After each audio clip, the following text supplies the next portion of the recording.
It's just like I'm so sick and tired of this damn woke movement. It just needs to die. It just needs to die. Yeah.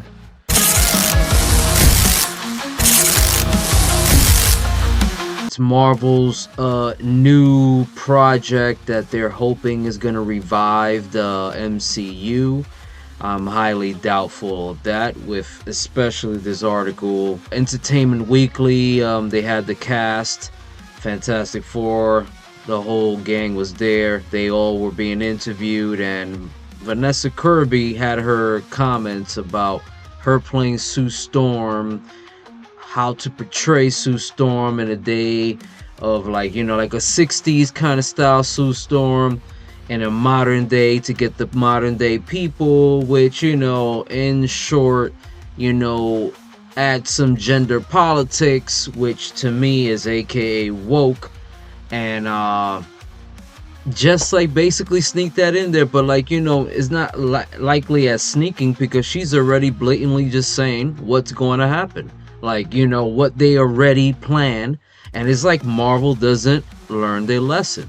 So I'm gonna read this little bit right here from this post on X, and unbelievable, man. So Vanessa Kirby on portraying Sue Storm as a multifaceted woman in the Fantastic Four First Steps. I've always been really interested in the mess of femininity.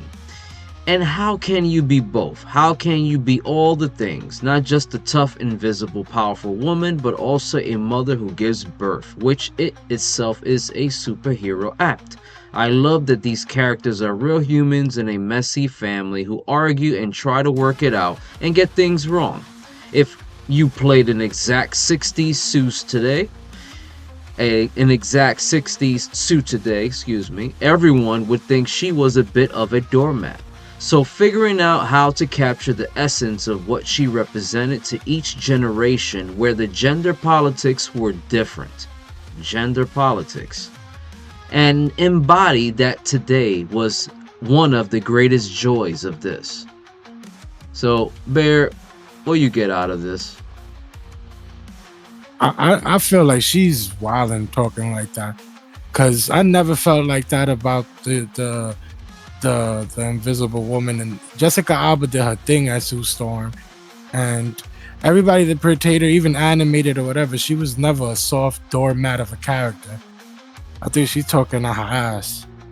Yeah, she's like another part, or like more further into her interview, because this is just like the part that got people's attention, where she's mentioning, representing each generation. So representing any generation, especially this current one that we're doing now with this whole woke crap and gender politics, and basically the movies, like, more centered on her.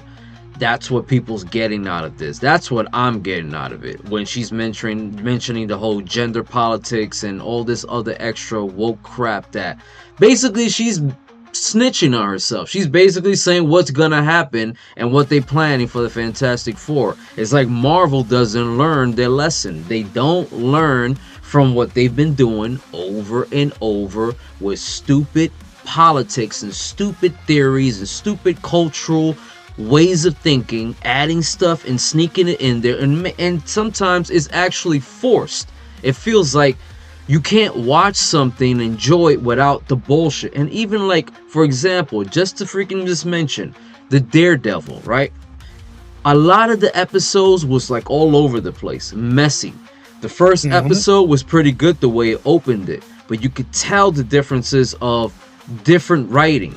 So it's like they already had it planned that they was gonna make the first iteration of the Born Again as a woke kind of project, stupid and dumb. You see what Bernthal didn't want to do it. He didn't want to get down with it. He was like, nah, I'm not coming back for this, because unless if it's actually what Punisher is and what people want as Punisher, I'm not returning for this. So it's like they just don't learn. And it's like last minute, I guess it took, some people like, Vincent D'Onofrio, which plays Kingpin, maybe Charlie Cox, maybe just like the fans, but like to get through Feige's head and be like, no, let's like backtrack, get some new writers and stuff. Let's actually get the Punisher writers and then give it like actually what it is. And you could tell with the last episode where Daredevil throws himself in front of Kingpin, you could tell the difference in the writing. Like everything else felt like rushed. It felt like messy pieces and stuff. And it's like these last two episodes is gonna be like the new writers. You could tell the difference. She's basically just saying, you know, that their movie's gonna be about gender politics, woke, dumb crap, and all this cultural crap that we don't need in there. All we want is the actual Fantastic Four, something of fantasy, something like what we read about, seen, and love. None of this extra shit. She's wilding.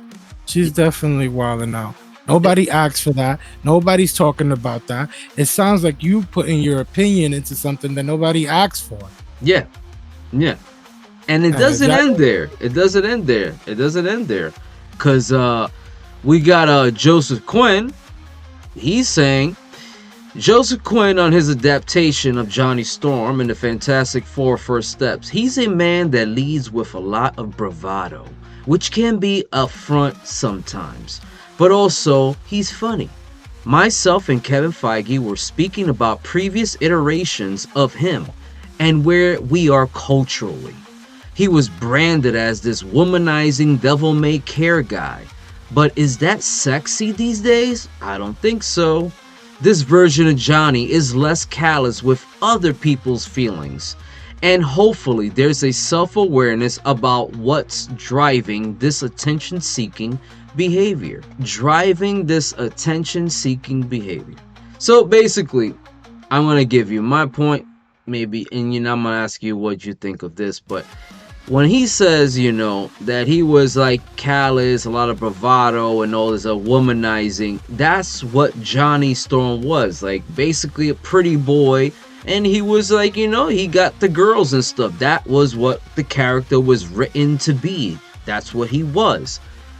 Joseph Quinn thinks like, in the day to day where, we have all this woke crap, idiotic, dumb things that we don't need in our freaking entertainment. He's basically saying, you know what? Nah, I don't think that's sexy these days. I don't think he should be a bravado, pretty boy, girls man. No.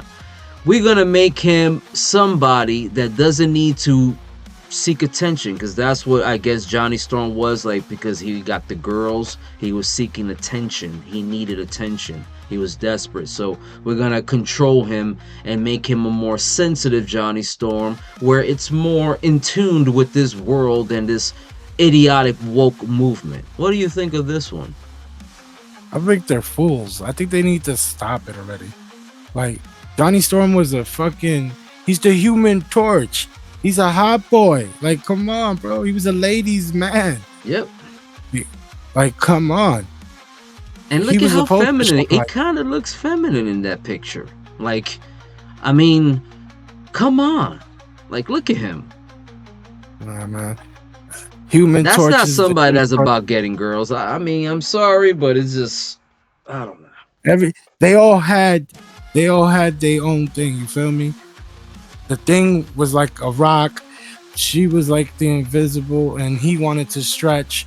So he's the hot boy, bro. Like, leave him alone. Like, that's it.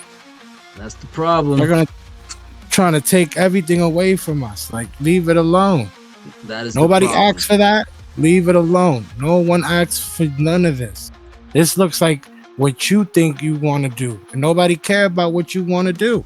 Exactly. It's what we want. The people. We want real Marvel. We want what the comics.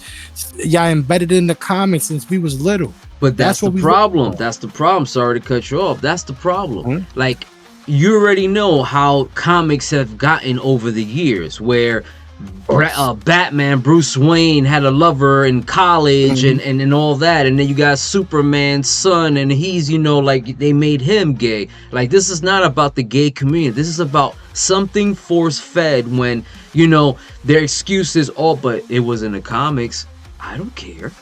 The original concept of these characters were basically what they were written to be. Johnny Storm was like a, hothead, kind of like, woman's ladies man kind of a guy, pretty boy and stuff. and flamboyant. You know, he was cocky, and that was like, you know, what he was supposed to be. That's how he was written to be. And But every he other had character. a reason. Yep. He had a reason to be. Yep. He was the Human Torch. My son could fly. He was flaming.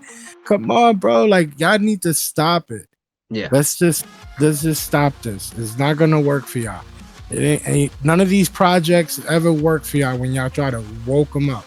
Stop it. Learn from the last one. It's just like I'm so sick and tired of this damn woke movement. It just needs to die. It just needs to die. I just feel like they need to stop making like connection movies and just make the movies. Like, that's it. We don't need 6 movies. You could give me 2. Yeah. You feel me? It don't need to be a whole 2 years worth of movies, bro. Just get me to the point in the end. That's it. Give me some cameos, some working together. You never know, he probably pop up in the next movie. But we don't need a whole 2 years or 3 years of setups of movies. Yep. This is just basically like how can you have faith in this setup for the Doomsday Secret Wars when it's like they just don't learn to just like go by story and go by what worked. Don't go by what certain people liked or a certain group of you know, what you claim to be very freaking damn well loved group of this concept that you're trying to do. That, oh yeah, but maybe Johnny Storm was gay in the comics, or maybe he was this, that, or whatever. Like gay could be where gay could be at, and straight could be straight, but we just don't care. We watch what we want to watch, and if we love it, it's entertaining. That's all that matters. Nothing needs to be force fed. Nothing needs to be freaking that shoved in there. Nothing needs to be freaking that we like come on. It's like we just want entertainment. And I'm just gonna leave it at that. Folks, you let us know, what do you think of Sue Storm's taking control, maybe the movie more centered on her? And what do you think of Johnny Storm being a lot more softer, more like Candyland? Maybe like Candy. You let us know in the comment section below.